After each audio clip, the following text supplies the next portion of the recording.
अच्छा बच्चों, क्रिमिनोलॉजी। आप ये पूरा सेशन लो, आधे पौने घंटे का या ना लो, दो बातें पहले याद रख लो कि क्रिमिनोलॉजी का पेपर जब भी आपने अटेम्प्ट करना है, क्रिमिनोलॉजी का पेपर जब भी आप लोगों ने अटेम्प्ट करना है, तो आपकी अप्रोच इंटरडिसिप्लिनरी होनी चाहिए। दूसरा नंबर पे जो आप लोगों को एज देगा इसमें, वो सिर्फ एक चीज़ एज देगी, वो ये होगी रेलेवेंट लैंग्वेज। कि कोई मसला है, साइबर क्राइम है, या कोई भी यूथ डेलिंक्वेंसी है, यंग या जुवेनाइल डेलिंक्वेंसी है, तो उसके अंदर जो थेरिस्ट आप लोगों ने पढ़े हैं या हम लोगों ने कोई ना कोई थेरिस्ट पढ़े हैं या कोई एक्ट हमने पढ़ा है, तो उससे रेलेवेंट आपने लैंग्वेज यूज़ करनी है, जार्गन्स यूज़ करने हैं। क्रिमिनोलॉजी में आपको मार्जिन यही दो चीज़ें देके जाएंगे। और क्रिमिनोलॉजी इतना आसान सब्जेक्ट है, इतना कम उसका सिलेबस है। तो पहली चीज़ रेलेवेंट जार्गन्स, दूसरी चीज़ इंटरडिसिप्लिनरी अप्रोच। कि आपने, क्योंकि क्रिमिनोलॉजी ओवरलैप करती है ऑलमोस्ट हर सब्जेक्ट से ही, बायोलॉजी से, साइकोलॉजी से, फोरेंसिक्स के, पॉलिटिक्स से, सोशियोलॉजी से, इस तरह ढेर सारे और भी, पब्लिक एडमिनिस्ट्रेशन से, गवर्नेंस से, हर सब्जेक्ट से ये ओवरलैप कर रही होती है। तो आपने जब भी क्रिमिनोलॉजी का पेपर करना है, आपने इंटरडिसिप्लिनरी अप्रोच रखनी है। हम लोग इसको शुरू करते हैं लाइक ऑलवेज, हमेशा एक कोट से ही करता हूँ कि behind every crime lies a structure, and behind every structure lies a choice. तो आप लोग भी अब यहाँ पे जो हो, तो उसकी वजह क्या है कि you have made a choice कि हमने पेपर देने हैं, और उस चॉइस के लिए फिर आप अल्टीमेटली क्या कर रहे हो, आपने स्ट्रक्चर्स बनाए हैं, और स्ट्रक्चर्स के अंदर भी आप फिर माइक्रो चॉइसेस ले रहे होते हैं, बना रहे होते हैं। तो इसी तरह अब मेरे ख्याल से ये फाइनल पुश है, इसके बाद तो सिर्फ आप लोगों की फुल फ्लैश रिवीजन्स रह जाएंगी। कुछ लोग पैनिक करेंगे, कुछ लोग जो हैं वो बड़े जिसे क्या कहते हैं, एंथुजियास्टिक हो जाएंगे कि बस ये पेपर आए तो अब मैं चीर फाड़ जाऊंगा, अब मैं जो है, मेरे से ज़्यादा पढ़ा किसी ने नहीं होगा। तो लेकिन इन बोथ केसेस एक बैलेंस्ड अप्रोच रखनी है। और परेशान जो लोग हैं, उन्होंने परेशान इसलिए नहीं होना कि at the day and it is just a paper. अगर आपके नसीब में है तो आप लोगों को ये मिल जाएगा। मैडम नाजिश वाला आप लोगों ने केस देखा होगा, पॉइंट 1 से पीएमएस में उनकी एलोकेशन नहीं हुई। तो एक चीज़ हमेशा याद रखनी है, if it is meant for you it will find you, if it is not, no one can give it to you. ठीक है। तो इसलिए एट द डे एंड ये सिर्फ एक छोटी सी एंडेवर है। हम इसके साथ दिल बहुत ज़्यादा इसलिए लगा लेते हैं कि हमने शायद इससे ज़्यादा मेहनत पहले की नहीं होती, यूनिवर्सिटी टाइम थोड़ा सा अयाशी में गुजर जाता है। अच्छा, अब शुरू करते हैं हम इसको। हमारा जो सिलेबस होता है उसके 4 सेक्शंस होते हैं। हर सेक्शन में से दो सवाल आते हैं, मतलब कि फाउंडेशंस में थेरीज वाले पार्ट, थेरीज एक तो लाजमी आती है, एक थेरी का लाजमी आता है, लेकिन दो थेरीज भी आ सकती हैं, डजेंट मैटर। तो हर सेक्शन में दो सवाल होते हैं, आप लोगों ने एक अटेम्प्ट करना होता है, लाजमी करना होता है। जुवेनाइल डेलिंक्वेंसी, इसमें से भी जुवेनाइल्स के ऊपर एक सवाल ज़रूर आता है कि कॉजेज़ का पूछ लेते हैं, इम्पैक्ट्स का पूछ लेते हैं, लॉस का पूछ लेते हैं, इदारों का रोल पूछ लेते हैं इसके अंदर, क्रिमिनल इन्वेस्टिगेशन, इंटेरोगेशन, इंटरव्यू, या क्या हमारा लीगल प्रोसेस है उसके बारे में बड़े सिंपल सिंपल सवाल आ जाते हैं, या क्या मसाइल हैं हमारी क्रिमिनल इन्वेस्टिगेशन के अंदर, किस तरह हम इंटरनेशनल बॉडीज़ की हेल्प से इसको बेहतर कर सकते हैं, और लास्ट पे money laundering, cyber crime, urbanisation, gender based crime, इस तरह के सवाल आते हैं। अच्छा, अब अगर हम थोड़ा सा इसको देखें, पहले डीप डाइव करने से पहले, आप सब लोगों ने ये टॉपिक्स कहीं ना कहीं पे पढ़े होंगे, मैं एक एक करके थोड़ा सा बता भी दूंगा। डिजिटल क्राइम्स आप लोग न्यूज़ में भी सुनते हैं, दोस्तों से भी सुनते हैं, फ्रॉडस्टर्स, पॉन्जी स्कीम्स, हर चीज़ का आप लोग बार बार सुनते हैं। तो इन चीज़ों को आपने इस सिलेबस के साथ रिलेटेड रखना है। ये वो टॉपिक्स हैं जो आपको आंसर्स एक्सपैंड करने में हेल्प आउट करेंगे। Gender based crime, gender studies जिनका है उनको तो बहुत अच्छे से पता है। अदरवाइज आपकी अकल जो काम देती है कि अगर खातन का, बच्चों का कोई मसला है तो उन क्राइम्स को किस तरह हैंडल करना है, तो आपकी अकल, एक सेंसिबल इंसान की जो अकल जिस तरह काम कर रही होती है, उन चीज़ों को आपने ज़रूर मेंशन करना है। प्रिजन रिफॉर्म्स के ऊपर कभी सवाल नहीं आया, लेकिन मुझे लगता है कि शायद इस बार आ जाए, लेकिन वी नेवर नो। इस वजह से हमने इसको कर भी लिया था। फिर अर्बनाइजेशन, क्योंकि ये एक प्रिवेलेंट फिनोमेना है, परवेसिव फिनोमेना है, तो इसके ऊपर अब जिस तरह पंजाब में सेफ सिटी अर्बनाइजेशन क्योंकि बहुत ज़्यादा थी, इस वजह से वहाँ पे आया। Youth radicalisation via social media, हम देखते हैं कि इंटरनेशनल एजेंसीज, इंटेलिजेंस एजेंसीज खास तौर पे जो हैं, वो लिंक्डइन के थ्रू, इंस्टाग्राम के थ्रू लोगों को हायर कर रही हैं, और उनके अंदर एक्सट्रीमिस्ट टेंडेंसीज जो हैं वो पैदा कर रही हैं। फिर सोशल कॉजेज़ बढ़ती जा रही हैं, आपकी फिंगर टिप्स पे 30-40 सोशल कॉजेज़ होनी चाहिए। और उसके बाद ये है पेस्टल एनालिसिस। जो बच्चे तो तैयारी अच्छे से कर रहे हैं उन्हें पता होगा, जिन्हें नहीं भी पता तो कोई बड़ी बात नहीं है। ये बिजनेस के अंदर, बिजनेस स्टडीज़ के अंदर एक टर्म होती है pastel. Political, economic, social, technological, legal, और एनवायरमेंटल। तो क्राइम जो होता है उसके भी यही एस्पेक्ट्स होते हैं, इसको आप एक्सपैंड कर सकते हैं, लेकिन most of the time crime के भी यही एस्पेक्ट्स होते हैं। तो जस्ट इन केस ये सारे टॉपिक्स इसलिए मैंने बताए हैं कि आपने कहीं ना कहीं पे पढ़े हुए हैं, लेकिन आपने इनको इनकलकेट करना है जब भी आपने सवालों को एक्सपैंड करना है, या आपको टू द पॉइंट जवाब नहीं आता, लेकिन अगर आता भी है तो उसके अंदर भी आपको डायमेंशन सारी की सारी मिल जाएंगे। अच्छा, अब हम लोग चलते हैं कि एग्जामिनर रिपोर्ट्स जो हमें नज़र आती हैं उसके अंदर डूज एंड डोंट्स क्या हैं। डोंट्स मैं नहीं बताऊंगा, डूज आपको बता दूंगा, ठीक है। तो सबसे पहली चीज़ ये है कि जो आपके कॉन्सेप्ट्स होते हैं रिपीटेडली हर सब्जेक्ट के अंदर एग्जामिनर्स जो हैं वो दो ही चीज़ें बताते हैं। पहली चीज़ ये बताते हैं कि बच्चों की लैंग्वेज प्रोफिशिएंसी नहीं है, मतलब कि उनको रेलेवेंट लैंग्वेज जार्गन्स नहीं आते अच्छे से, उनको टेंसेस नहीं आते, ग्रामेटिकल एरर्स होते हैं। और दूसरे नंबर पे जो एक कॉमन फीडबैक है एग्जामिनर्स का 2016 से लेकर 2022 तक, वो ये है कि बच्चों के पास टॉपिक्स के कॉन्सेप्ट्स क्लियर नहीं होते, थेरीज के एलिमेंट्स उन्हें नहीं पता होता, स्कूल ऑफ थॉट्स के जो टेनेंट्स होते हैं वो पता नहीं होते, कॉजेशंस कॉजेज और जितनी भी हम चीज़ें देखते हैं उनके बारे में थॉरली पढ़ा नहीं होता, गाइड बुक्स यूज़ की होती है, रॉट लर्निंग होती है। तो पहले दो तो ये है। अगर देखें, इंटेलिजेंस की एक निशानी ये होती है कि आप प्रिसाइज और कंसाइज लिख सकें, प्रिसाइज और कंसाइज लिख सकें। तो जितना अच्छा आपको लिखना आता है इसका मतलब है उतने आप इंटेलेक्चुअली साउंड हैं।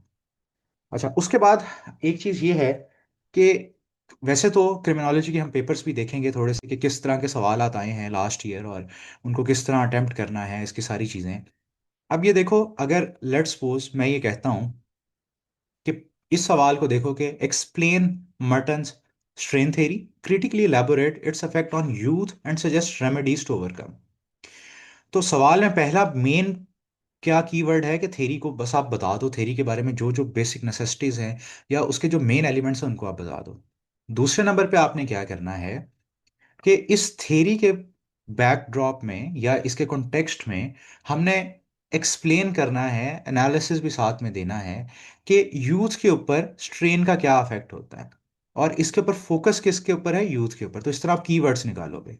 फिर उसके बाद क्या ऐसी रेमेडीज हैं जिसकी मदद से, सॉरी, क्या ऐसे सॉल्यूशंस हैं जिसकी वजह से हम स्ट्रेन को या क्राइम को ओवरकम कर सकते हैं। तो आपका 60% के करीब, 70% के करीब ये होना चाहिए, 20-30% के करीब ये हो जाना चाहिए, और 20% के करीब ये हो जाना चाहिए, ठीक है। तो इस तरह आप आइडेंटिफाई करते हो क्या करना है क्या नहीं करना। और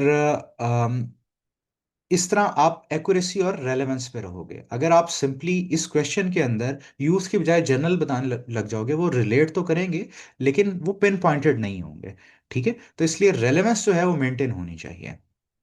अच्छा, अब जब फिर क्रिमिनोलॉजी के आप ये 2018 की रिपोर्ट में था कि बच्चे जो हैं उन्हें क्राइम कॉजेशन का, पेनोलॉजी का, मतलब कि हमारा जो जस्टिस सिस्टम है उसमें पनिशमेंट्स किस तरह की होती हैं, रिफॉर्मेटिव होती हैं, डिस्ट्रीब्यूटिव होती हैं, किस तरह का जस्टिस सिस्टम है हमारा बेसिकली, और पनिशमेंट की नेचर क्या है उसका बच्चों को अंदाज़ा नहीं है, और जस्टिस सिस्टम किस तरह ऑपरेट करता है उसका अंदाज़ा नहीं है, ठीक है। तो यहाँ पे भी ये अगेन बात कॉन्सेप्ट की आती है। उसके बाद आपके पास हर सवाल में, हर थ्योरी को सपोर्ट करने के लिए कोई ना कोई एविडेंस होना चाहिए। और एविडेंस आपको कहाँ से मिलता है, मैंने रिपीटेडली हमने अपने सेशन में तो किया था, पीजेसी को हमने बहुत ज़्यादा देखा था, उसके अलावा न्यूज़पेपर्स को कोई ना कोई रिलेट कर सकते हो, या कॉमन केसेस जो होते हैं जिस तरह नूर मुकद्दम का केस हो गया, जो पूरी दुनिया में जिसके ऊपर आपको रेफरेंस देने की ज़रूरत नहीं है, सिर्फ केस का नाम इटसेल्फ एक रेफरेंस बन जाता है। इस तरह के एविडेंसेस आपको प्रोवाइड करने बहुत ज़रूरी हैं। अच्छा, जब आप थेरीज बताते हैं या फिर आप जिस तरह ऑर्गेनाइज्ड क्राइम का वर्ड आप यूज़ करते हैं, तो कहाँ पे वो यूज़ हुआ, पहली दफ़ा अमेरिका में जब इन्वेस्टिगेशन चल रही थी अगेंस्ट द ड्रग्स। तो इस तरह की चीज़ों के तो जनरल रेफरेंसेस हैं, लेकिन अगर आप थेरी का बताओगे तो सदरलैंड का, बेकारिया का, यूटिलिटेरियनिज्म का, तो ये आपको उनका रेफरेंस देना है। लोम्ब्रोसो है तो उसकी किताब का आपको रेफरेंस देना लाजमी है, ठीक है। क्योंकि आप जब जार्गन्स और रेलेवेंट टर्मिनोलॉजीज या रेफरेंसेस यूज़ करते हैं तो एग्जामिनर को ये पता होता है, अच्छा इस बच्चे को आता है, चले मैं आगे मूव कर दूँ।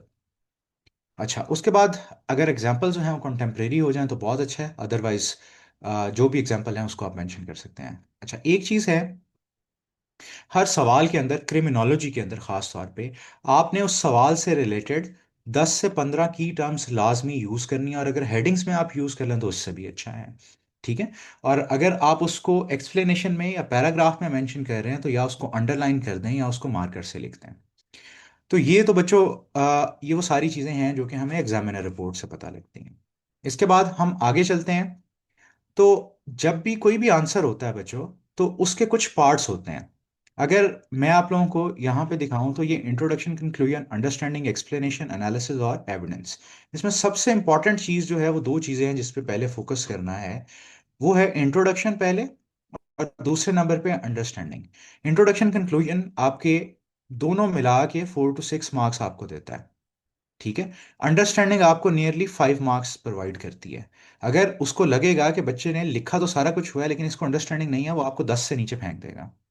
ठीक है। अगर आपका इंट्रोडक्शन जो है, इंट्रोडक्शन अब कैसा होना चाहिए, ये एक मसला होता है। कंक्लूजन कैसा होना चाहिए, एक मसला होना चाहिए, ये भी एक मसला है, सॉरी। अब इंट्रोडक्शन क्या होता है बच्चों? इंट्रोडक्शन बिल्कुल ऐसे की तरह जिस तरह आप देखते हैं कि आपके क्वेश्चन को, आपने क्वेश्चन किस तरह का लिखने जा रहे हैं, आपके इंट्रोडक्शन से पता लगता है। और इसको आपने रखना है जिस तरह, अगर मैं इस क्वेश्चन की बात करूं, मर्टन की स्ट्रेन थ्योरी का अगर हम इंट्रोडक्शन शुरू करें, तो हम इसको कैसे करेंगे कि जी मैं शुरू इसको इस तरह कर सकता हूं अम, कि जो अमाइली डर्कहाइम का एनॉमी का कॉन्सेप्ट था उसको एक्सपैंड करते हुए मर्टन ने 1938 में स्ट्रेन थ्योरी दे दी। अब स्ट्रेन थ्योरी क्या है कि जब लेजिटिमेट मींस ब्लॉक हो जाते हैं, तो लेजिटिमेट गोल्स अचीव ना हो सकें because of the blockage of the legitimate means, तो लोग जो हैं वो मोड्स ऑफ अडाप्टेशन की तरफ चले जाते हैं। मैं मोड्स ऑफ अडाप्टेशन में बता दूंगा, यूजली इलीगल होते हैं, कौन कौन से हैं वो बता दूंगा। उसके बाद फिर मैं क्या बताऊंगा कि इस थ्योरी की वजह से इकोनॉमी को, क्रिमिनोलॉजी के अंदर इकोनॉमिक एस्पेक्ट्स जो हैं उसको ओवरली एम्फसाइज किया गया, और इसकी लेगेसी अभी तक चलती आ रही है, अभी तक ये रेलेवेंट है। उसके बाद मैं क्या करूंगा कि यूथ के ऊपर इसके जो इफेक्ट्स हैं स्ट्रेन के, एनॉमी के, उसको मैं लिस्ट डाउन कर दूंगा, 6 7 8, या उसको कैटेगराइज कर दूंगा पेस्टल की फॉर्म में। फिर ये 2 लाइनें मेरे पास बन जाएंगी। उसके बाद फिर मैं क्या करूंगा, इसके रेमेडीज को एनलिस्ट कर दूंगा एक लाइन में। ठीक है। और लास्ट पे फिर कोई फैक्ट एंड फिगर बता सकता हूँ, कुछ भी बता सकता हूँ। और जब ये खत्म होगा, जब इंट्रोडक्शन खत्म होगा, तो मैं कोई कोट ऐड कर दूंगा, जिस तरह one sank into the old sun of the anomie when failed to achieve the legitimate goals. तो जब इंट्रोडक्शन आपका इस तरह का स्ट्रांग होगा, और तो होगा क्या कि एग्जामिनर को पता होगा कि आपको आता है, फिर वो सिर्फ आपकी हेडिंग्स चेक करके आगे जाता जाएगा। इसकी लेंथ क्या होती है? लाइक एवरी पेपर आप 3 क्वार्टर्स ऑफ द पेज लिखते हो। और आपको ये पता होना चाहिए कि CSS PMS की जो शीट्स होती हैं वो ब्रॉड भी होती हैं, लेंथी भी होती हैं, लॉन्ग भी होती हैं, लॉन्गर भी होती हैं। तो अगर लेट्स सपोज कि आपकी एवरीडे शीट जो है वो उसमें 27 लाइन्स हैं, तो FPSC PPSC की शीट्स के अंदर 30, सॉरी, इससे 10 ज़्यादा होंगी या 8 ज़्यादा लाइन्स होंगी। ठीक है। और इसकी जो ये ब्रॉड भी थोड़ी सी ज़्यादा होगी। आप नॉर्मल डे में 4 लफ्ज़ लिखते हैं, तो इसके ऊपर आप छः छः लफ्ज़ इजीली लिख सकते हैं। ठीक है। अच्छा, दूसरे नंबर पे मार्जिन लाइन, वो हम आगे जाके देखते हैं उसका क्या है। कंक्लूजन क्या होता है? कंक्लूजन बेसिकली आपकी हर मेन हेडिंग को आपने सम अप करना है कंक्लूजन के अंदर। और हाफ पेज, ये भी 3 क्वार्टर्स तक, या हाफ पेज भी चल जाता है, लेकिन 3 क्वार्टर्स तक आपने इसको रखना होता है। इसके अंदर आप नई चीज़ इंट्रोड्यूस नहीं करवाते, लेकिन ये भी कहा जाता है कि आप इसके अंदर कोई ऑप्टिमिस्टिक एंड जरूर कर सकते हैं। अच्छा, उसके बाद जो ये बेसिकली ये जो आंसर के पार्ट्स हैं, ये भी एग्जामिनर रिपोर्ट से निकलते हैं। अंडरस्टैंडिंग क्या है? अंडरस्टैंडिंग किस तरह पता लगती है कि आप कोई एक पैराग्राफ लिख रहे हैं या थ्योरी लिख रहे हैं, तो उसमें पहले आप आर्गुमेंट बताएंगे, फिर उसको आप एक्सप्लेन करेंगे step by step in very simple words. फिर एविडेंस दे देंगे। जब ये तीनों चीज़ें अलाइन हो रही होती हैं, तो फिर पता लगता है कि आपके पास कितनी अंडरस्टैंडिंग है, कितनी नहीं है। बच्चे क्या करते हैं? बच्चे आर्ग्यूमेंट दे के या मेन हेडिंग दे के या मेन पॉइंट बता के उसके बाद डायरेक्ट एविडेंस पे आ जाते हैं। एक्सप्लेनेशन का पार्ट जो होता है वो मिस हो जाता है, तो उसकी वजह से फिर कंटेंट भी कम हो जाता है, और दूसरे नंबर पे क्लैरिटी भी इसमें से निकल जाती है। जो क्वेश्चंस होते हैं, हम देखते हैं कि किन क्वेश्चंस में एनालिसिस देना है। वैसे तो सब में ही दे देना चाहिए, एक पैराग्राफ ऑलमोस्ट इसका दे देना चाहिए। जो एनालिसिस की आपकी नेचर होती है वो डिफाइन करती है, आप 60s में फॉल करेंगे, 70s में फॉल करेंगे, 50s में फॉल करेंगे। आगे हम देखेंगे इसको कैसे करना है। और लास्टली वही रेफरेंसेस या एविडेंसेस। पहले हम लोग चलते हैं जनरल जनरल इंस्ट्रक्शंस पे। ये हर पेपर के लिए मोर और लेस सेम होती हैं। और लेकिन इसको क्रिमिनोलॉजी के पर्सपेक्टिव से हम थोड़ा सा कर लेंगे कि मार्जिन लाइन आपकी अपनी चॉइस है कि लेट्स सपोज कि अगर ये आपके पास पेज है इस तरफ तो आपके पास पहले से मार्जिन लाइन लगी होगी। यहाँ पे आप लगाएं या ना लगाएं it is entirely up to you. मैं नहीं लगाता था लेकिन मेरी राइटिंग थोड़ी सी नीट थी और मेरा अगर यहाँ पे पहली लाइन ख़त्म हो रही है तो सारी लाइनें यहीं पे ख़त्म होंगी एक ही जगह पे, मतलब जिस तरह आप मार्जिन लाइन लगा के ख़त्म करते हो तो यहाँ पे एक यूनिफॉर्म डिस्टेंस होता है। तो it is entirely up to you, आप मार्जिन लाइन लगाएं या ना लगाएं इससे कोई फ़र्क नहीं पड़ता। अगर यहाँ पे आप देखो थोड़ा सा, एक मिनट रुको, या आप इनका पेपर देख लेते हैं हम लोग। इनका अगर पेपर देखो तो यहाँ पे लेट्स सपोज कि एक मार्जिन लाइन लगी हुई है, ठीक है। तो आप लोग ये चीज देखो कि यहां से आगे कोई वर्ड्स नहीं जा रहे, मार्जिन लाइन लगी हुई है या नहीं लगी हुई। तो इस तरह आप इस अप्रोच को भी फॉलो कर सकते हो। इसका फायदा क्या होगा, इससे नीटनेस आती है बहुत ज्यादा। मैं लेड शुरू शुरू में लेड पेंसिल से लगा लेता था, बाद में आदत आदत हो गई मुझे इसकी। तो आप लोग अगर लगाना भी चाहो तो आपने फिर थोड़ा सा फासला रख के इसको यहाँ पे मार्जिन लाइन लगानी है और यहाँ पे इक्वल डिस्टेंस होना चाहिए, मतलब आपकी लाइन जहाँ पे एंड होनी चाहिए उसका मार्जिन लाइन से इक्वल डिस्टेंस होना चाहिए, ठीक है। अच्छा, दूसरे नंबर पे फिर ये है कि हर पेपर में ही मैंने क्रिमिनोलॉजी पब्लिक एड, कुछ बच्चों के रहते हैं पेपर, उनको आज इंशाल्लाह मिल जाएंगे, 5-7 बच्चे होंगे वो। आ, जो जब भी आपने क्वेश्चन अटेम्प्ट करना है बच्चों, तो सबसे पहले क्वेश्चन की हेडिंग देनी है प्रोमिनेंट करके, टाइटल उसका प्रॉपरली देना है, ठीक है। जिस तरह अगर ये इसी क्वेश्चन को हम दोबारा देखें, अगर हम इसी क्वेश्चन को दोबारा देखें तो आप हेडिंग दोगे मर्टन स्ट्रेन थ्योरी, पहले ऊपर ये लिख दिया, नीचे affects on youth and remedies to overcome. इस तरह करके टाइटल दोगे आप प्रॉपर। अगर आपने पूरा सवाल नहीं भी वहां पे लिखना तो आप एक टाइटल दोगे और उसके साथ ही वहां पे उसका क्वेश्चन नंबर लिखोगे। उसकी वजह क्या होती है, जो एग्जामिनर्स होते हैं दे आर ह्यूमंस टू, और वो अनॉय भी हो सकते हैं कि ना बच्चे ने क्वेश्चन नंबर प्रॉपर लिखा है ना उसने जो है वो टाइटल प्रॉपर लिखा हुआ है। तो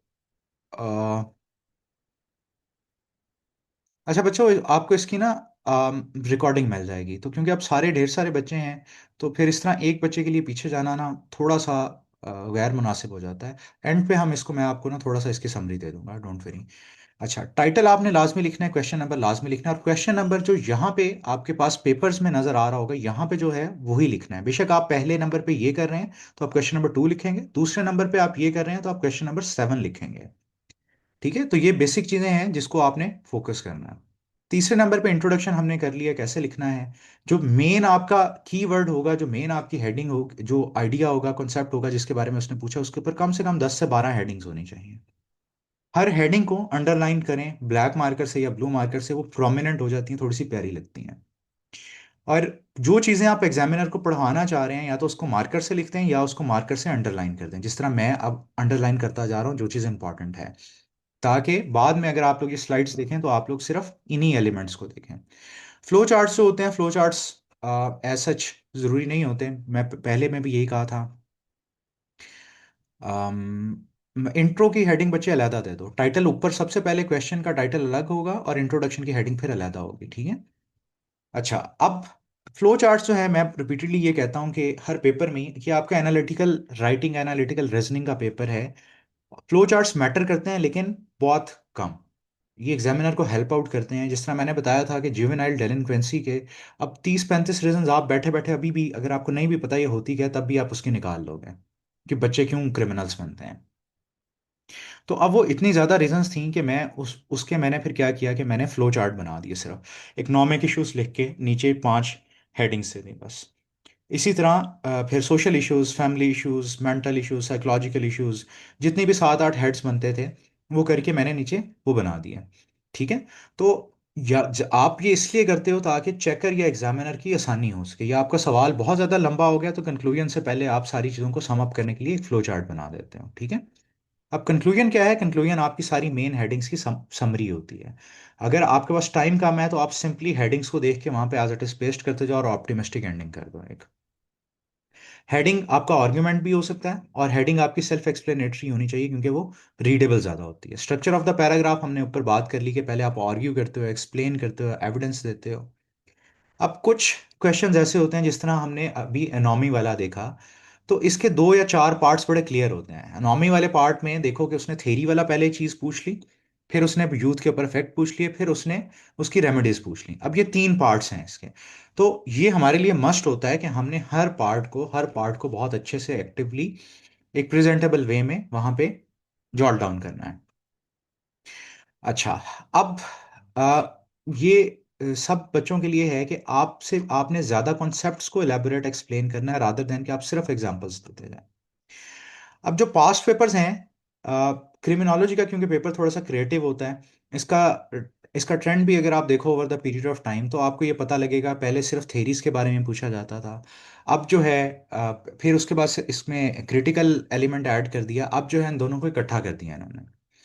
तो ये जो राइट साइड पे लेफ्ट साइड पे आपको जितने वर्ड्स नजर आ रहे हैं इनको हम कमांड वर्ड्स कहते हैं। कमांड वर्ड्स मतलब क्या है कि ये देखो, यहाँ पे उसने लिखा हुआ है डिस्कस, ठीक है, यहाँ पे लिखा हुआ है एक्सप्लेन, क्रिटिकली इलेबोरेट। इसको फोकस करना बहुत जरूरी होता है, इसके अकॉर्डिंगली आपको पता लगता है कि आपने क्वेश्चन की स्ट्रक्चर किस तरह बनानी है। ठीक है, इसका स्ट्रक्चर किस तरह बनाना है। फिर उसके बाद सिंपली आपसे डायरेक्टली व्हाट पूछ लेता है तो आपने सिर्फ वो चीज़ें बता देनी है जो उसका आंसर व्हाट का आंसर हो सकता है। अच्छा, अब ये जो इस तरह के क्वेश्चंस होते हैं ना, डिस्क्राइब वाले या शॉर्ट नोट्स वाले, मेरी ये प्रायोरिटी होती थी मैं ये करूं। क्यों? क्योंकि इसके अंदर आपने सिर्फ और सिर्फ डिफाइन करके उसके एलिमेंट्स को बता देना होता है, और इसमें नंबर आपके जो है वो मैक्सिमम आ सकते होते हैं। ठीक है, अब ये डेफिनेशन है, डेफिनेशन के हर के तीन तीन चार चार आगे सब हेडिंग्स हैं, वो दे के 2 पेजेस पे, सवा 2 पेजेस पे, 3 पेजेस पे भी मैक्सिमम अगर चले जाओ तो आपका एक ये सारा जो है वो एक एक डेफिनेशन जो है वो एड्रेस हो जाती है। इस तरह के क्वेश्चंस जो होते हैं डिस्क्राइब वाले या नोट्स वाले, वो आपको ज्यादा नंबर देके जाते हैं अगर आपने अच्छे से तैयार किए हैं। ठीक है, फिर उसके बाद कुछ सवाल होते हैं जो इज से स्टार्ट होते हैं, वो बेसिकली आपका ओपिनियन पूछ रहे होते हैं कि is radicalism present in Pakistani society. मैं इसको शुरू करता तो मैं सिंपली बड़ा सारा यस लिखता, yes it is present in Pakistani society. फिर एविडेंस देता क्यों प्रेजेंट है। अच्छा, how does it escalate into terrorism. अब ये रीजन इसमें सिंपली बतानी है कि रेडिकलाइजेशन किस तरह एक्सट्रीमिज्म टेररिज्म में कन्वर्ट होती है।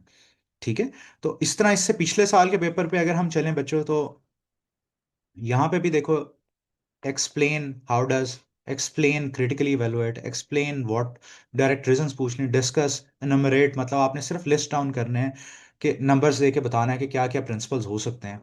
ओवरव्यू का मतलब है सिर्फ आपने उसकी एक बर्ड आई व्यू समरी दे देनी है। डिफाइन रेडिकलाइजेशन, सिर्फ आपने रेडिकलाइजेशन की डेफिनेशन और सोर्स देना है, उसके बाद फैक्टर्स को लिस्ट डाउन कर देना है, और फिर किस तरह उसके हल है उनके बारे में बता देना है। फिर डिस्कस अगेन है, और हाउ कैन। तो इन चीजों को आपने फोकस करना है। ये तो है आपका, ये क्यों इंपॉर्टेंट है, इसकी बेस पे आपका स्ट्रक्चर बनेगा, इसकी बेस पे आपका स्ट्रक्चर बनना है। उसके अलावा होगा क्या कि आपने कीवर्ड्स जो होते हैं उनको फोकस करना होता है। कीवर्ड्स जिस तरह इसके अंदर आईपीए है कि आईपीए के ऊपर आपने बात करनी है। फिर दूसरा कीवर्ड इसका मिशन है, तीसरा इसकी कॉन्ट्रीब्यूशन है इसका। तो एक, दो, तीन, तो ये बेसिकली अब आपने इन एलिमेंट्स को आपने एड्रेस करना है, किस तरह एड्रेस करना है वो आपको यहां से इसके स्ट्रक्चर जैसा होगा वो इन वर्ड से पता लगेगा, जो कमांड वर्ड्स होते हैं उनसे पता लगेगा। ठीक है, अच्छा, सॉरी, अब हम चलते हैं इन कमांड वर्ड्स में। डिफाइन का मतलब कि कोई भी आपके पास रेफरेंस है, कोई भी रेफरेंस, आपके पास डेफिनेशन है, जो कोई भी टेक्स्ट बुक डेफिनेशन है वो आपने लिखते नहीं है, इसमें कोई एग्जांपल्स वगैरह देने की जरूरत नहीं होती जब सिर्फ डिफाइन उसने पूछा हुआ है। एक्सप्लेन का मतलब क्या होता है कि सिंपली एक आइडिया है रेडिकलाइजेशन, ये क्यों, उसके क्या क्या एलिमेंट्स हैं, क्या उसकी कॉजेज हो सकते हैं, वो भी आप लिख सकते हैं। लेकिन एक्सप्लेन के अंदर आपने स्टेप बाय स्टेप उसको ओपन अप करना होता है, ब्रोच करना होता है, एलैबोरेट करना होता है। ठीक है, एक्सप्लेन और एलैबोरेट सेम होते हैं। इसमें एग्जांपल्स दे दें तो अच्छा है, ना भी दें तो कोई फर्क नहीं पड़ता, क्रिटिसिज्म इसमें चाहिए नहीं होती, सिर्फ आप एक्सप्लेन कर रहे हो कि एक आइडिया है कि जुवेनाइल डेलिंक्वेंसी क्या है, किसी को आप समझा रहे हो। अगर आप उसको वन लाइन में बता दोगे डेफिनेशन है, अगर आप किसी को समझाने लग जाओगे तो वो उसकी एक्सप्लेनेशन है। ठीक है, उसके बाद जब डिस्क्राइब की हम बात करते हैं तो ये एक्सप्लेन से मिलता जुलता होता है। डिस्क्रिप्टिव जो आप ऐसे में भी अगर आपको एक कोहोर्ट उसका या एक उसका एलिमेंट एस्पेक्ट पता है, राइटिंग स्टाइल पता है, तो वो एक डिस्क्रिप्टिव स्टाइल होता है। डिस्क्रिप्टिव स्टाइल क्या होता है कि आप उस चीज़ के बारे में व्हाट हाउ दोनों एलिमेंट्स के बारे में बता रहे होते हैं। ये और एक्सप्लेनेशन मिलता जुलता होता है, लेकिन डिस्क्राइब जो है वो थोड़ा सा एक्सपैंड हो जाता है क्योंकि वो हाउ को इंक्लूड कर लेता है। अच्छा, जो इंपॉर्टेंट है जो रिपीटेड आता है वो आता है डिस्कस का। अब डिस्कस का क्या होता है, डिस्कस का मतलब वही है कि दो दोस्त बैठ के बात कर रहे हैं और वो किसी नतीजे पे पहुंचने की कोशिश कर रहे हैं। तो डिस्कस में क्या है कि लेट्स सपोज हम कहते हैं कि जी पाकिस्तान में जो है क्रिप्टो करेंसी जो है उसको लीगलाइज कर दिया गया है या बायनांस को लीगलाइज कर दिया गया है। पहले आप बताएंगे बायनांस है क्या, इसके डायमेंशंस क्या हैं, पाकिस्तान के लिए क्यों इंपॉर्टेंट है ये। फिर उसके बाद आप इसके थोड़ा सा देखोगे कि अच्छा इसका फ्यूचर क्या होगा, क्या नहीं होगा, क्या फ़ायदे हैं, क्या नुकसान आते हैं। उसको थोड़ा थोड़ा, ज़्यादा नहीं, इन डेप्थ नहीं जाना। और उसको फिर आप सम अप कर दोगे, आपको सिर्फ एक आइडिया हो जाएगा। जब एनालाइज की बात होगी तो डिस्कस से आगे सिर्फ आप जब उसके प्रोज और कॉन्स को देखोगे, प्रोज और कॉन्स को, एडवांटेजेस डिसएडवांटेजेस को, स्ट्रेंथ या वीकनेस को देखने के बाद किसी एक डिसीजन पे आओगे, किसी एक डिसीजन पे आओगे, तो ये एनालाइज करना है। ठीक है। अच्छा, उसके बाद जिस तरह अगली बात है कमेंट। जिस तरह मैंने आप लोगों को एग्जांपल दिखाई कि is radicalisation present in Pakistan, तो इसके ऊपर तो आपने सीधा सीधा कमेंट करना है यस और नो में। ठीक है। तो यस और नो के साथ जाके आप उसके ऊपर जो आर्ग्यूमेंट्स होंगे वो देते जाएंगे, एविडेंस जो है वो देते जाएंगे। एलैबोरेट और एक्सप्लेन, एक्सप्लेन के अंदर इसकी हिस्ट्री भी आ जाती है, सॉरी एलैबोरेट के अंदर हिस्ट्री भी आ जाती है। इनोमरेट जब लिखा होगा तो आपने सिर्फ और सिर्फ 1 2 3 4 5 लिस्ट डाउन करते जाना है और उनको एक्सप्लेन करते जाना है। ट्रेस या ट्रेस बैक जब आएगा, जिस तरह पुलिस की हिस्ट्री ट्रेस करें, या पुलिस जो है कलोनियल इन नेचर है पाकिस्तान में, ट्रेस बैक इट्स एविडेंसेस, तो फिर आप क्या करेंगे, 1861 से शुरू होंगे, रॉबर्ट पील तक आएंगे, फिर modern day policing, police order पे आएंगे। तो इस तरह फिर होगा क्या है कि आप हिस्ट्री से प्रेजेंट टाइम्स में आएंगे या प्रेजेंट से हिस्ट्री की तरफ जाएंगे। बट ये ऑर्डर जो है ये आपका क्रोनोलॉजिकल होना चाहिए, मतलब कि प्रॉपरली जो ऑर्डर होता है कि 1800 1900 2000, वो फॉलो होना चाहिए। जिस जिस तरतीब में, जिस तरह इवेंट्स हुए होते हैं उसको फॉलो करना होता है। इलस्ट्रेट का मतलब क्या है कि आपसे उसने थ्योरी पूछ ली है और इलस्ट्रेशन अब आपने उस पर देनी है बाय गिविंग द एग्जांपल्स। ठीक है। डिफरेंशिएट या कंट्रास्ट अगर आपसे वो पूछता है तो आपने हेड्स ले लेने हैं। जिस तरह लेट्स सपोज कि अगर मैं आपसे सवाल करूं कि प्रोफेशनल और ऑर्गेनाइज्ड क्रिमिनल में क्या फर्क है, तो आप स्कोप से, फोकस से, टूल्स से की हेडिंग बनाते जाओगे और नीचे बताते जाओगे टूल्स उसके अंदर क्या है, इसके अंदर क्या है। तो इस तरह क्लियर कट उसको डिफरेंशिएट करोगे। पैराग्राफ बना दो, इम्पोर्ट वो बहुत अच्छा है, सब हेडिंग बना दो वो बहुत अच्छा है, टेबल बना सकते हो टेबल बना दो, it is entirely up to you. फिर उसके बाद कंट्रास्ट के बाद पूछा जाता है कंपेयर करो। तो कंपेयर के अंदर आप पहले सिमिलैरिटीज बताते हैं, फिर डिफरेंसेस बताते हैं, फिर उसकी इंप्लीकेशंस बता देते हैं सिंपली। फिर क्लासिफाई मतलब कैटेगराइजेशन, कि एक सवाल जिस तरह हमने यहाँ पे देखा या रिपीटेडली हम देखेंगे, what are the socio economic demographic and environmental factors lead to juvenile delinquency. तो ये क्लासिफाई किया हुआ है कि सोशल रीजंस बताएं, इकोनॉमिक रीजंस बताएं, डेमोग्राफिक बताएं, एनवायरमेंटल बताएं। तो इसी तरह आप भी रीजंस को या कॉजेस को क्लासिफाई करके मेन हेड्स में फिर सब हेड्स आप बना सकते हो। ठीक है। अच्छा, उसके बाद जो है डिफरेंशिएट का भी और कंपेयर का हम लोगों ने कर लिया, क्लासीफाई भी कर लिया। शॉर्ट नोट मैंने बताया है कि सिर्फ और सिर्फ डेफिनेशन और 4 से 5 या 3 से 4 इंपॉर्टेंट पॉइंट्स और उसका स्कोप या सिग्निफिकेंस बता देनी है। अगर आपसे रेमेडीज का पूछा है तो पहले प्रॉब्लम को, अगर सिर्फ रेमेडीज का पूछा है तो पहले प्रॉब्लम को का फ्लो चार्ट बना देना एक, और उसके बाद ढेर सारी रेमेडीज बता देना। अगर तो उसने सिर्फ कॉजेस पूछी हैं तो कॉजेस पहले सारी डिटेल में बता के फिर सॉल्यूशंस का एक फ्लो चार्ट बना देना, लेकिन बनाना जरूर है। ठीक है। उसके बाद कुछ सवालों की नेचर आपके सामने आएगी कि to what extent, how far, कि किस एक्सटेंट तक आप इस स्टेटमेंट से एग्री करते हैं, या किस एक्सटेंट तक पाकिस्तान में टेररिज्म फैल चुका है, या किस एक्सटेंट तक सोशल मीडिया की वजह से पाकिस्तान में जो एक्सट्रीमिज्म है वो बढ़ रही है। तो जब इस तरह का सवाल आएगा तो फिर आपने देखना है कि क्या अचीवमेंट्स हैं, क्या लिमिटेशंस हैं, और अब फ्यूचर क्या नज़र आ रहा है। तो प्रॉपर आप एनालिसिस करते हैं। ओवरव्यू की बात तो सिंपल सिंपल सिंपल, 4 5 आपकी हेडिंग्स बनेगी, कॉन्टेक्स्ट की होगी, स्कोप की होगी, उसके मेजर पॉइंट्स होंगे, उसके रेलेवेंस होंगी।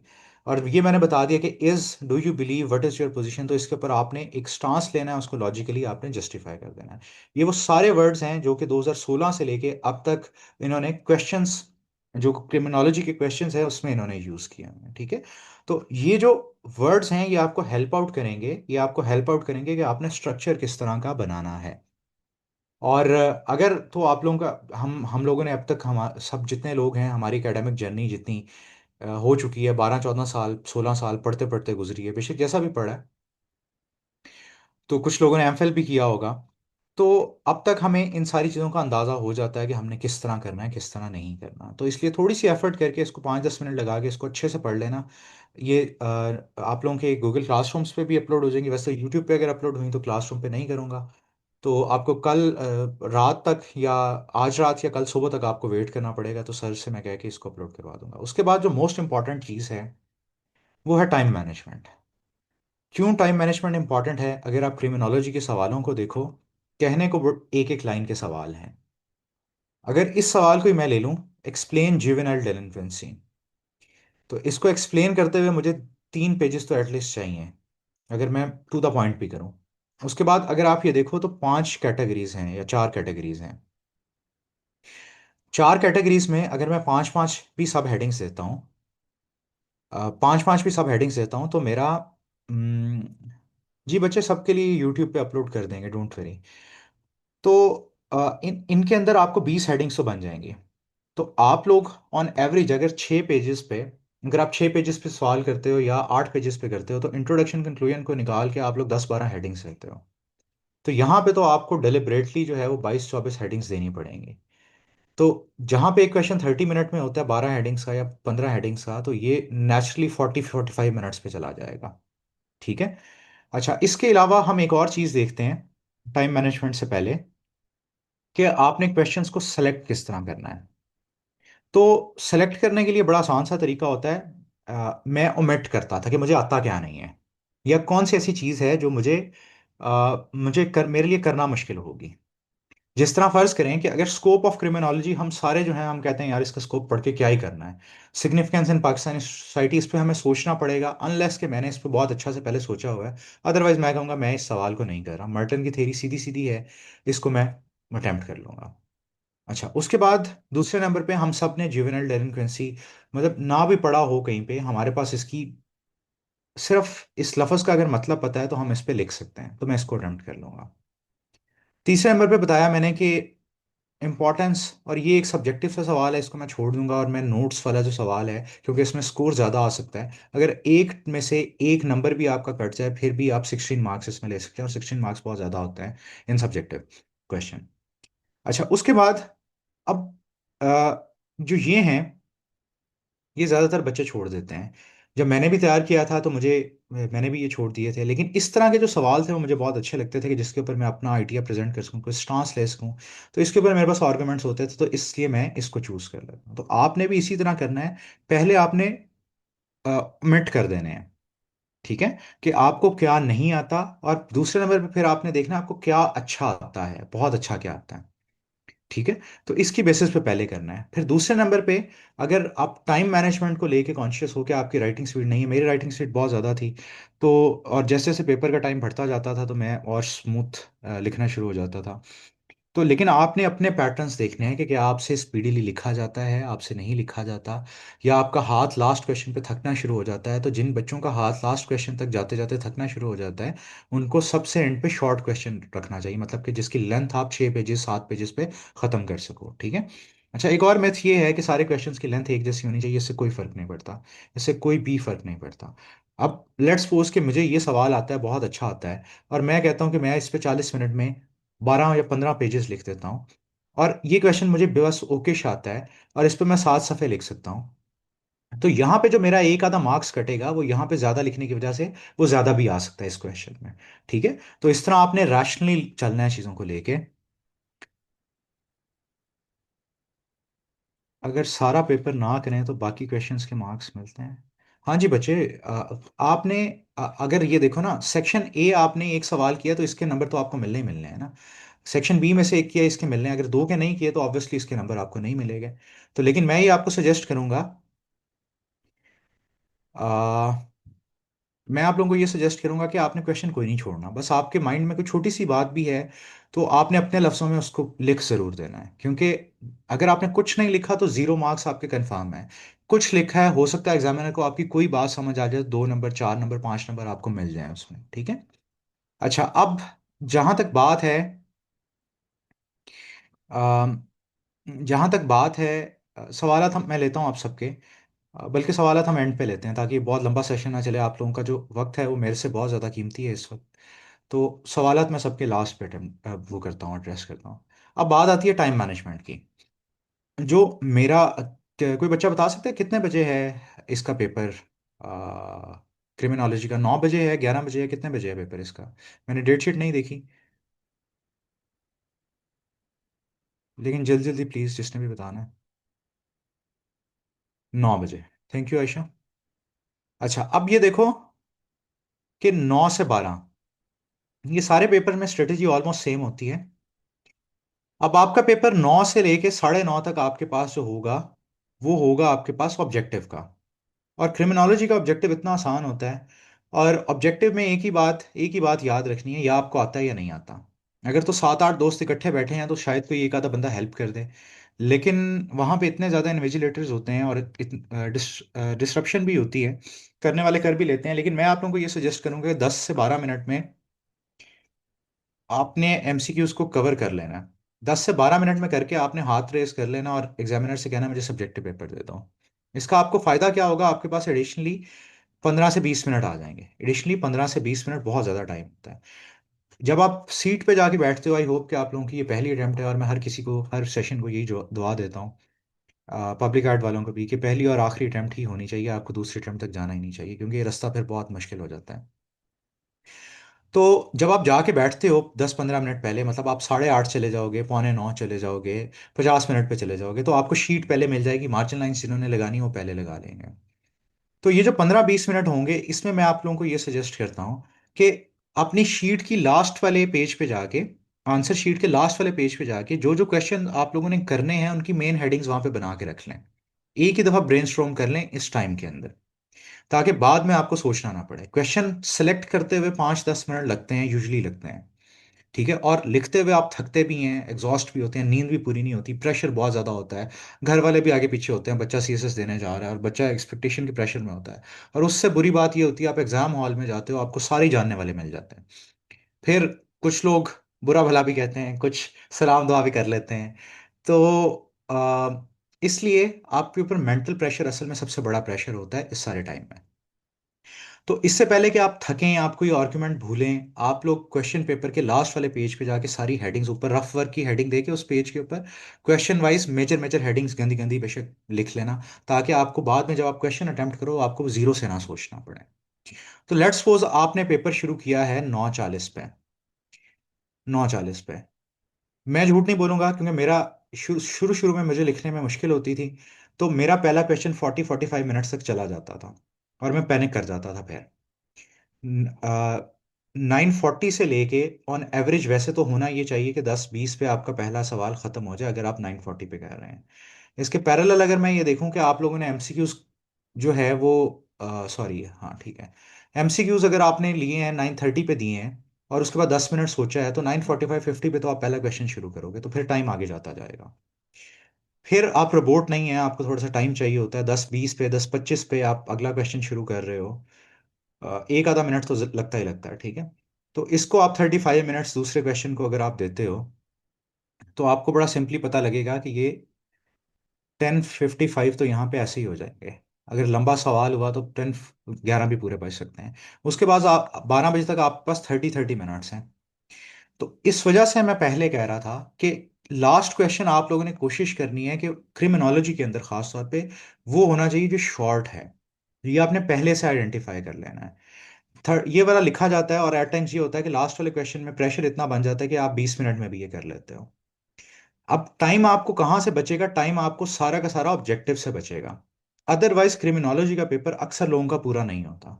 अक्सर लोगों का क्रिमिनोलॉजी का पेपर पूरा नहीं होता। तो ऑब्जेक्टिव आपने 10 मिनट में करके, 10 मिनट में करने के बाद फिर बाकी टाइम आपने पॉजिटिवली यूज करना, और आपने हर क्वेश्चन को टाइम एलोकेट कर देना है।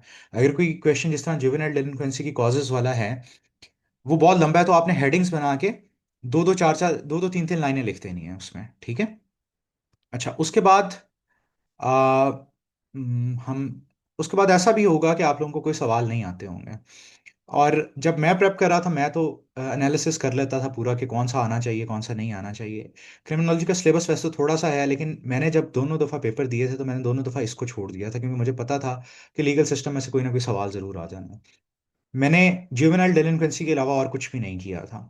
थेरीज के अलावा मैंने ये वाला स्कोप स्कोप मैंने कुछ भी नहीं किया था, पढ़ा ही नहीं था। क्यों? क्योंकि मुझे पता था कि थेरीज में से एक थेरी आनी आनी है। ठीक है, अब रिवीजन के लिए आप प्रायोरिटाइज करोगे तो इस तरह भी कर सकते हो। अच्छा, हम चलें कोई और पेपर भी देख लेते हैं, और हम इससे थोड़ा सा पिछले सालों पे जाते हैं।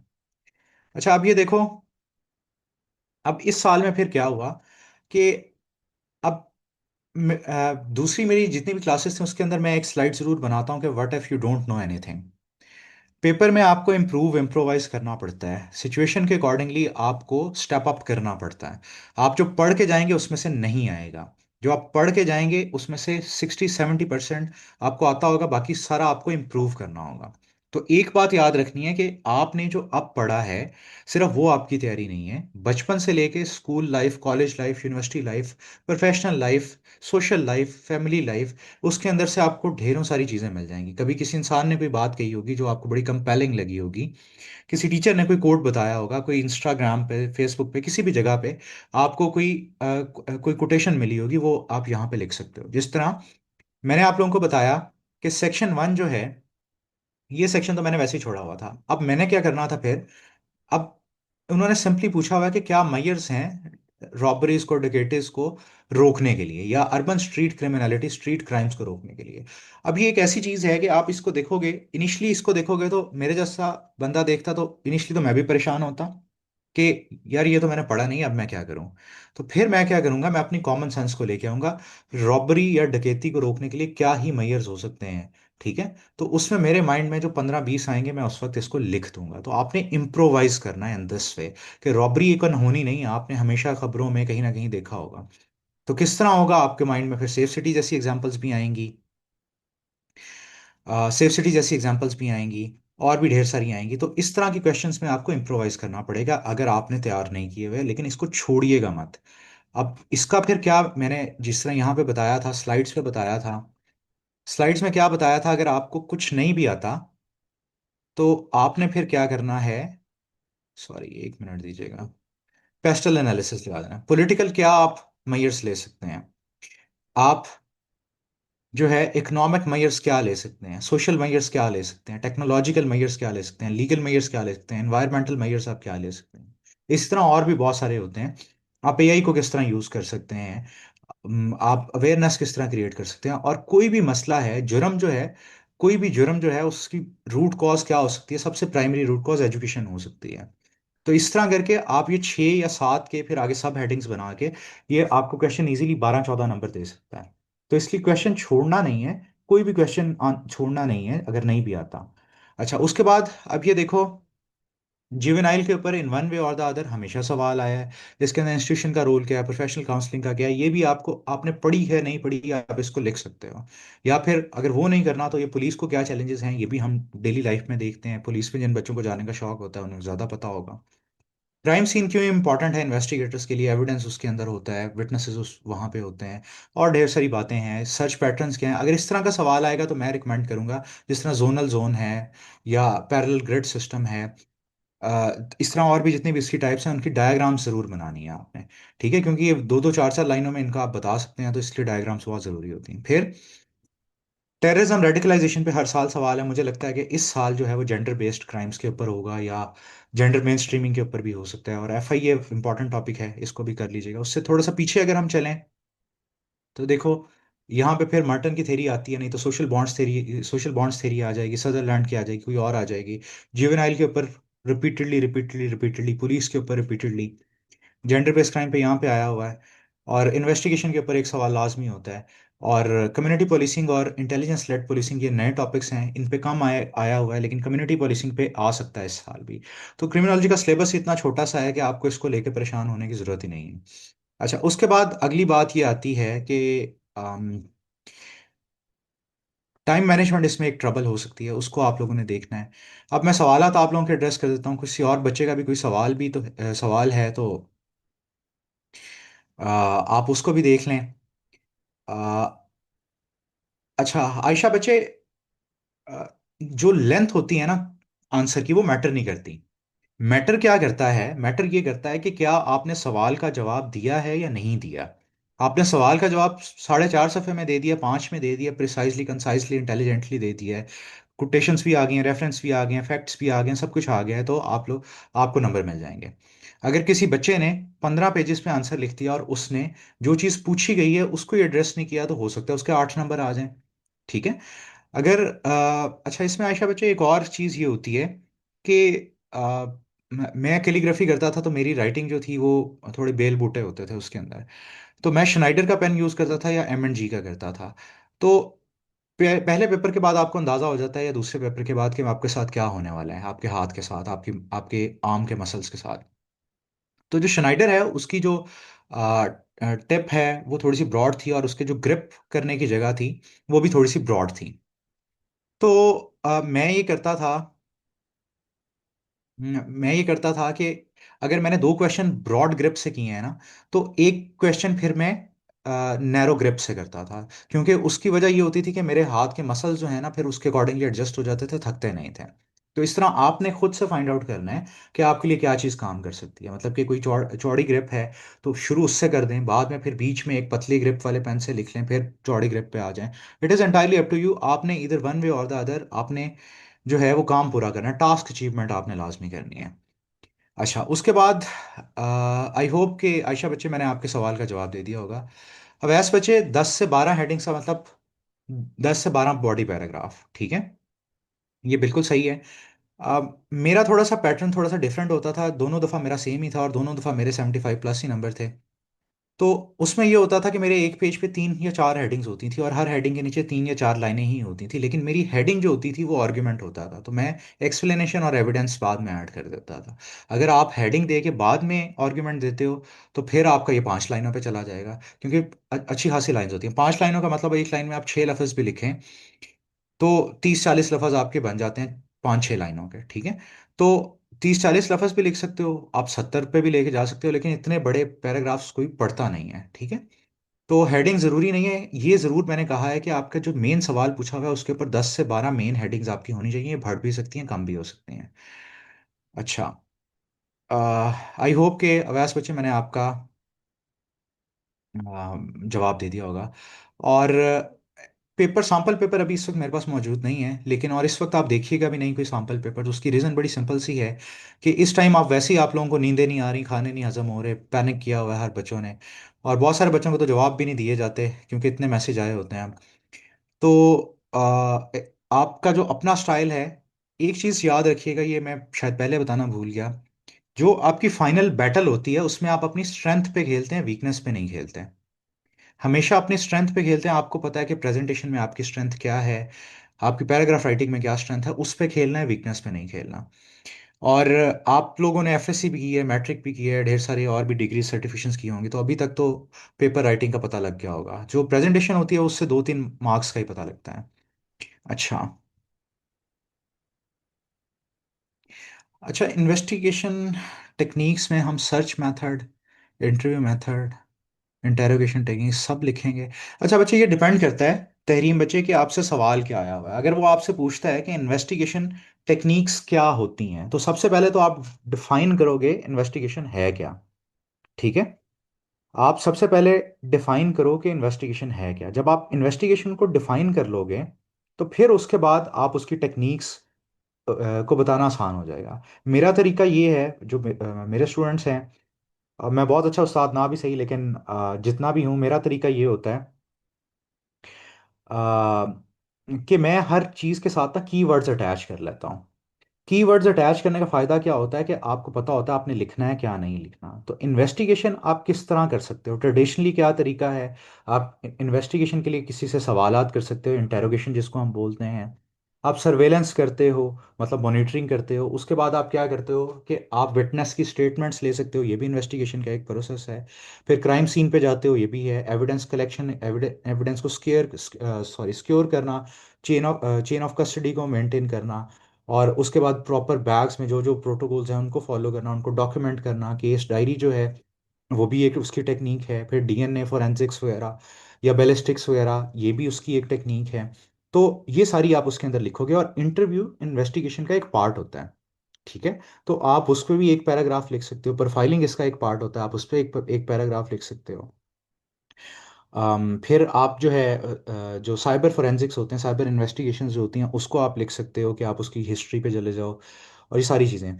और इन्वेस्टिगेशन टेक्निक्स में फिर आप लोगों ने बेसिक जो पिलियन प्रिंसिपल्स हैं, गुड कॉप बैड कॉप वाली भी स्ट्रेटेजी आप देख सकते हो। तो इस तरह की सारी चीज़ें आप लिखोगे। तो तरीका ये होता है कि आपको आपको जो सवाल आया है इन्वेस्टिगेशन का वर्ड आपके माइंड में है, साथ उसके 6-7 की वर्ड्स आपके माइंड में आ जाने चाहिए। इंटरव्यू का आए, इंटरव्यू मेथड का आए, तो देखो इंटरव्यू मेथड क्या ही हो सकते हैं, उसके लिए सेटिंग क्या होनी चाहिए, इंटरव्यू क्वेश्चनर किस तरह का होना चाहिए, क्लोज एंडेड, ओपन एंडेड, तो इस तरह की चीज़ें लिखेंगे। तो आई होप के तहरीम बच्चे आपको थोड़ी सी क्लैरिटी मिली होगी। अम, सारा बच्चे थोड़ा सा तो सिलेबस है मैंने वैसे साथ साथ भी बता दिया है कि थेरीज में से एक लाजमी आना है, जुवेनाइल में लाजमी आना है, पुलिस का की प्रॉब्लम्स पे आ सकता है, प्रेजेंस पे आ सकता है, और उसके अलावा जो है साइबर क्राइम पे आ सकता है और टेररिज्म पे। ये तो 6 एरियाज तो हुए हैं जिसको आपने लाजमी करना ही करना है। अच्छा, ज़रूरी नहीं होता वैस बच्चे कि आपको हमेशा डेप्थ चाहिए होती है। आपके पेपर में डेप्थ और ब्रेड्थ दोनों का आइडिया होता है कि आप एक चीज़ को डीपली एक्सप्लेन कर सकें। अगर वो एक्सप्लेनेशन उसने नहीं पूछी तो आप उसकी डायमेंशन सारी की सारी बता सकें, ये ब्रेड्थ होती है, ठीक है। तो ये दोनों चीज़ें इक्वली इंपॉर्टेंट होती हैं depending upon the nature of the question. हाँ जी बच्चे, मुस्तफ़ा बच्चे, बिल्कुल आप बना सकते हो, इसमें कोई हर्ज नहीं है। और अगर आप किसी भी चीज़ के साथ थेरी अटैच कर दोगे तो वो आपको हमेशा सपोर्ट ही करती है। कॉन्सेप्ट्स में अगर अगर देखो कोई भी कॉन्सेप्ट है या कोई भी क्राइम है उसके बारे में पूछा हुआ है, अगर आप उसके साथ थेरी थेरी को अटैच कर देते हो बाय मेकिंग अ हेडिंग, तो ये आपको फ़ायदा देगी। सब हेडर की लेंथ 2 लाइनें भी हो सकती हैं, 4 लाइनें भी हो सकती हैं, इसमें कोई मसला नहीं है। एरियाज इंपॉर्टेंट, अच्छा बता देता हूँ। आई होप कि बच्चों आप सबके सवालात जो हैं मैंने उनको एड्रेस कर दिया होगा। जस्ट इन केस अगर मैंने किसी बच्चे का सवाल एड्रेस नहीं किया तो अम, हम्म, आप लोग इसको मेंशन कर सकते हो। थ्योरेटिकल एनालिसिस की हेडिंग भी आप पब्लिक एड में भी दे सकते हो। थ्योरी या कॉन्सेप्चुअल फ्रेमवर्क की हेडिंग आप कहीं पे भी दोगे तो आपका ये एकेडमिक पेपर है, एनालिटिकल पेपर है, ये आपको हेल्प आउट ही करेगा। लेकिन ये देख लेना है कि अगर उसने एनालिसिस पूछा है तो फिर आप एक ही थ्योरी को बहुत ज़्यादा नहीं बता दोगे। जितनी रेलेवेंस, जितनी रिक्वायर्ड चीज़ें होंगी, जितना पूछा होगा उतना आपने उसको बताना है। अच्छा, इंपॉर्टेंट मैं बता देता हूँ एक दफ़ा इसके अलावा। क्रिटिकल एनालिसिस बच्चों देखो, अगर आपसे उसने सिर्फ पूछा ये है कि एक्सप्लेन मर्टन्स थ्योरी, तो उसकी क्रिटिसिज्म तो आ जाएगी, पॉजिटिव और नेगेटिव दोनों क्रिटिसिज्म आ जाएगी, लेगेसी भी आ जाएगी, तो वहां पे आप क्रिटिकल एनालिसिस नहीं दे सकते। जहां उसने पूछा हुआ है कि कैसे कोई प्रॉब्लम होती है या उसने क्रिटिकली एवेल्युएट करने का आपसे पूछा हुआ है, तो वहां पे तो मस्ट देनी है आपने। तो अगेन मैंने ये सारी चीज़ें आप लोगों को इसलिए बताई थी, ये जो ऊपर हम लोगों ने चीज़ें की हैं वो इसलिए बताई थी कि आपने इसके अकॉर्डिंगली देखना है कि एनालिसिस कहाँ पे देना है, कहाँ पे नहीं देना, ठीक है। लेकिन मोस्ट ऑफ द टाइम्स जो जिस तरह लेट्स सपोज क्लासीफाई है, आपने क्लासीफाई कर दिया, बाद में एक छोटी सी हेडिंग एनालिसिस की देके 2-3 लाइनें 4 लाइनें उस पर लिख देना कि ये क्लासिफिकेशन जो है ये ऑल दो ये सर्व कर रही है साइंटिस्ट को, क्रिमिनोलॉजिस्ट को, साइकोलॉजिस्ट को, ब्ला ब्ला ब्ला, हर किसी को, लेकिन इसमें हम ये थोड़ा सा इसको बेहतर कर सकते हैं, इसमें इस तरह बेहतरी आ सकती है, सजेशन भी हो जाएगी, एनालिसिस भी हो जाएगा आपका। तो ये डिपेंड करता है कि इनमें से कमांड आपको क्या मिली है, ठीक है। तो कमांड के अकॉर्डिंगली आप लोगों ने ऑपरेट करना है। बाकी बच्चों कुछ अगर आप लोगों ने रीच आउट करना है तो मैडम कोऑर्डिनेटर जो एकेडमी का अच्छा, रुकें बताता हूँ।